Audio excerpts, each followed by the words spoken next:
अभी मजा आएगा ना भिड। 11 दिनको भोक हो है 11 दिनको भोक हो होइन doctor Nicholas Bhusal after hunger strike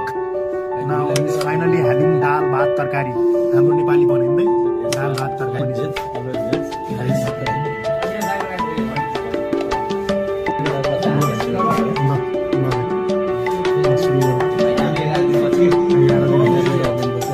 दाइलाई त मैले खुवाइदिनु पर्ला जस्तो लाग्यो दाइलाई त मैले खुवाइदिनु पर्ला जस्तो लागिरहेको छ क्या फाइनली लिँदै 12